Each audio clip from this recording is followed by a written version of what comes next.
Mwaka 2023 serikali idhinisha sera mpya ya kinga ya jamii. Ni tangu mwaka 2023, leo tuko mwaka 2026 ndo tunaizindua rasmi. Kwa hiyo nafikiri ujisikie vizuri sana kwamba ilikuwa inakusubiri wewe. Na wote ambao tuko hapa, pengine hatukuwepo kwenye hizi nafasi mwaka huo, lakini leo tuko hapa kushuhudia kazi kubwa ambayo walifanya waliotutangulia. Aidha, katika kuhakikisha lengo hili linafikiwa, serikali imeupa mfuko wa taifa wa hifadhi ya jamii NSSF jukumu la kupanua wigo kwa wananchi waliojiajiri katika sekta isiyo rasmi.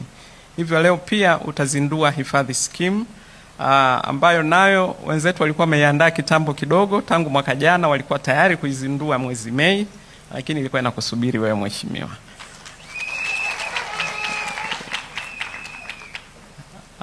Mheshimiwa, kwa kifupi vile vile ningependa kueleza kuwa tunao wawakilishi wa makundi yote manne yaliyoainishwa katika mfumo wa uratibu wa kinga ya jamii. Na la kwanza ni kundi linalohusisha kinga ya jamii ya uchangiaji. Tunalo kundi linalohusisha kinga ya jamii isiyo ya uchangiaji. Tunalo kundi la uzalishaji jumuishi, na vile vile tunalo kundi la huduma za ustawi wa jamii. Hayo makundi yote yako hapa leo tayari kuhakikisha kwamba hii sera inazinduliwa rasmi.